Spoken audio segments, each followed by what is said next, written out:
If you've been watching the news, you would know that today is a very important day for some people. And that's because it's the NRL Grand Final. Penrith Panthers versus Melbourne Storm.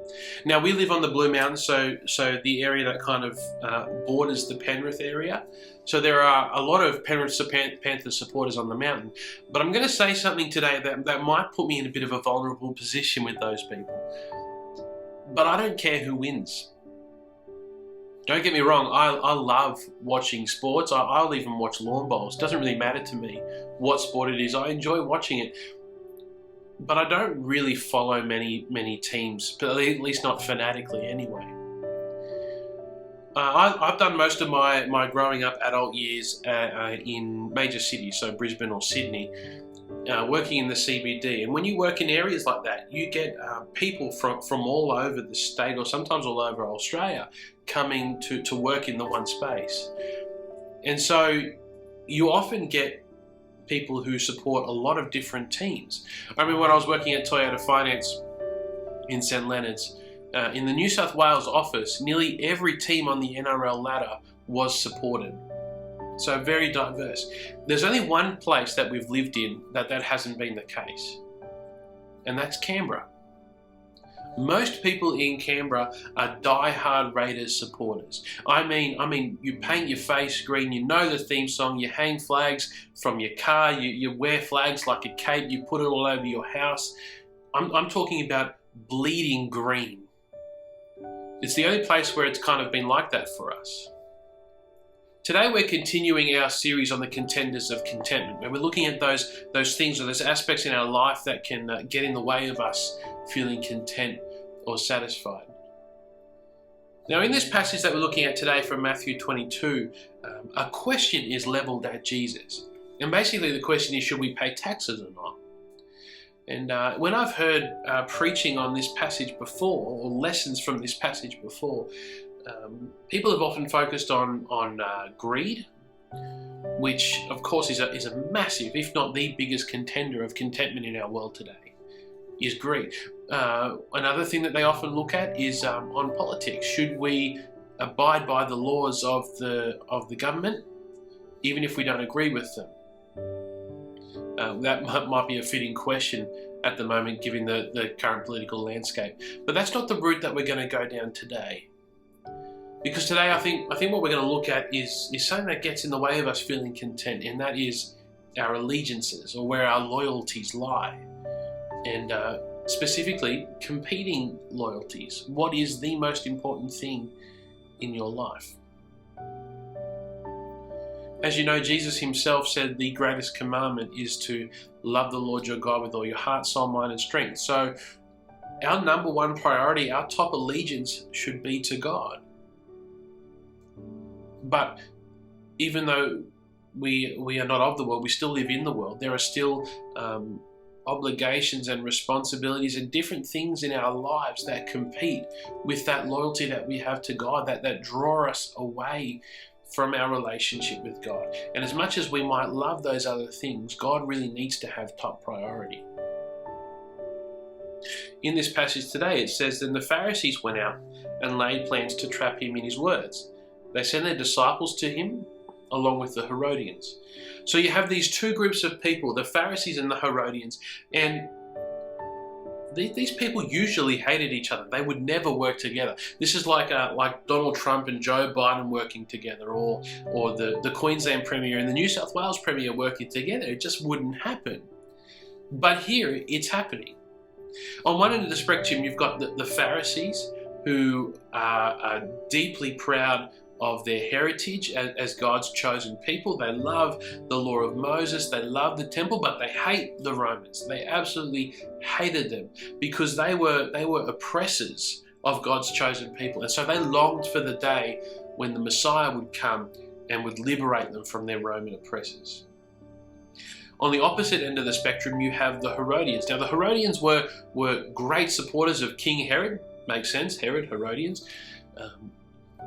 And so they didn't mind Rome, because Rome were the ones that put Herod in power, because they knew that he would cooperate with them. So they've actually done very well under Roman rule. And so they would kind of encourage people, pay your taxes to Rome, kind of just go with the flow, get on this good thing. And so you got these two groups that are polar opposites to each other. But you remember what they say? The enemy of my enemy is my friend. And who is their common enemy? It's Jesus.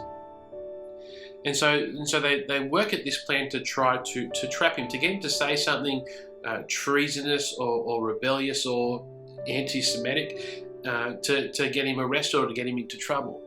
And so they start by buttering him up, by trying to get him to loosen up a bit. And they say, "Teacher, we know that you are a man of integrity and that you teach the way of God in accordance with the truth.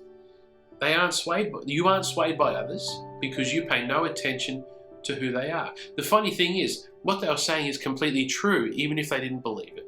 And they continue, "Tell us then, what is your opinion? Is it right to pay imperial tax to Caesar or not?" As much as I don't want to compliment these groups of people because they're kind of horrible people, this question is quite brilliant. Because on face value, it looks like there is no right answer for Jesus. For the Pharisees, the answer to this question would be a resounding no. Of course we don't pay taxes to Rome. Of course they do pay taxes, because if they don't, they're going to get in trouble by the Romans. But they hated the fact that they had to do it. They hated the fact that not only were they oppressed by a pagan nation, but then they had to pay that pagan nation for very, very limited benefits. The Herodians, of course, would answer the complete opposite. Yes, absolutely, we should pay taxes to Rome. I mean, they've been really good to us, so why would you not? I mean, and to be honest, they have given us some things that we didn't have before. They have, given us roads and things like the aqueduct, and so we should support them with our taxes. So for Jesus, this is kind of a catch-22 situation. If he says, no, I don't think that we should pay taxes, then the Herodians are going to call him treasonous or a usurper, and they're going to get him arrested. And if he says, yes, I think we should pay taxes, the Pharisees, in front of everybody, are going to say, well, there is no way you can be the Messiah because you are a Roman supporter.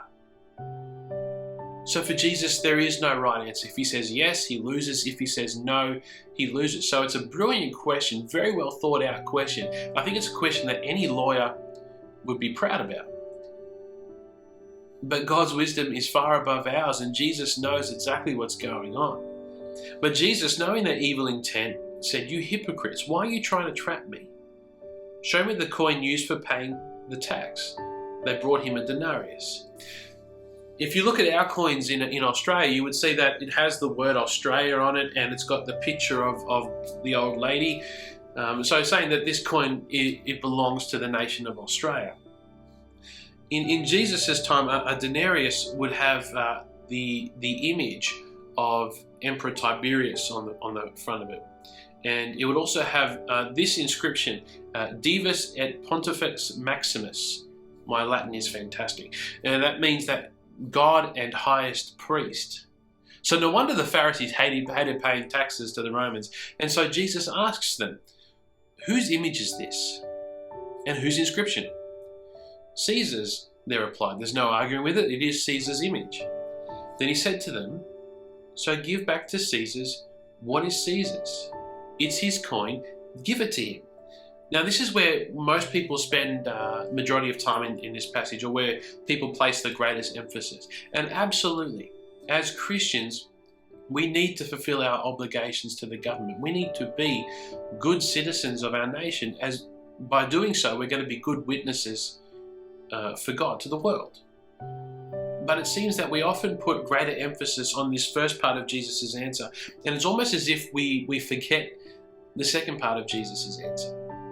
Because he says, give to Caesar's what is Caesar's, and to God what is to God.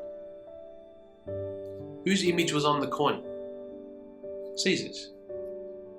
But what does the Bible say about God's image? In Genesis 1, it says, then God said, let us make man in our image, according to our likeness. They will rule over the fish of the sea and the birds of the sky, the livestock and the whole earth, and the creatures that crawl on the ground. So God created man in his own image. He created him in the image of God. He created them male and female. How about that? We bear the image of God. And so give to God what is to God's. Absolutely, yes, we fulfill the obligations of the nation in which we live as good citizens. But our top priority is to God because we bear his image. We belong to him. It's about living a life of obedience, looking after the world that he has given us, being good bearers of his image in our world. So, of course, we do have competing loyalties and allegiances, but ultimately our top priority, our top loyalty needs to be to the one in whose image we bear, and that's God himself. So what are we going to do about that? What I encourage you to do now, I'm assuming you're watching this at home, what I'd encourage you to do is go and get a pen and a piece of paper. And what I want you to do in no particular order, I want you to make a list of all the things that you are loyal to, all the things you have allegiance towards, work, family, friends, money, whatever it is. Be honest, write a list. What are the things that you are loyal to? What are the things that you spend your money or your time, your resources, the things that you find your identity in? I'm going to give you a couple of minutes just to write a list. These are the things that I am loyal to.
Now that you've made that list, what I'm going to invite you to do now is to put a number next to each item in order of where your loyalty lies, which is the most important. I'm really going to encourage you, before you do that, I want to encourage you to be completely honest. This is a list just for you, and it's only going to be helpful to you if you are completely honest.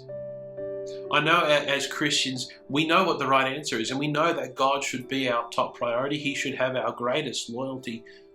But is that our reality? If you're not sure, look at the way that you spend your time and your resources or your money. Where do they show your loyalty lies? I'm going to give you a couple of minutes to do that. And as you do, I want you to consider, is that the order that you want them to be? Is there something in your life that needs to change? And if God is not top priority and you know that he should be, what do you need to do to fix that? So just take a couple of minutes to work through that.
Last week when the Panthers won their game and made the grand final, a lot of people changed their profile picture on Facebook to a banner that has Penrith Panthers on it. Nothing wrong with that. If you're a Penrith Panthers supporter, good on you. We often share the things that we are loyal to. We share our favourite sport teams. We share those political figures that we like or those political figures that we don't like. We share and we brag about our accomplishments. But when was the last time we shared what is truly important? When was the last time we shared the things that we have greatest loyalty to? Now, what I want you to do now is just take a few minutes to think about how are you going to share this week the thing that you are most loyal to.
Is Jesus number one priority? And if he is, live that way. There's nothing wrong with being loyal to work or to family, to friends, to sports teams, to political figures. There's nothing wrong with that.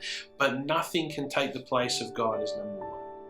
And if you've discovered today that God is not the top priority in your life, that needs to change. And fortunately, all you need to do is lean into God and ask for his help to make that happen. So I hope that's been a helpful exercise for you today. If you've looked at your list and you're not happy with it, if you've looked at where your loyalties lie and you think things need to change, what are you going to do to see it changed? What we would greatly encourage you to do is to share your realizations from today with someone, whether it's with your spouse or whether you're watching this in a small group. I would encourage you to share that list, to be honest with other people, to be vulnerable and to share where are your weaknesses and where do you need to grow. Because it's very easy to do this exercise. It's a lot harder to put it into practice, to actually use it to make a change. And by sharing it with somebody, it makes you accountable. It makes sure there is someone to follow up to make sure that you are putting these changes in place. That is what discipleship is about, what the church is about. Coming together, working together, growing together, so that together we can more appropriately bear the image of God. Bless you guys. We'll see you next week.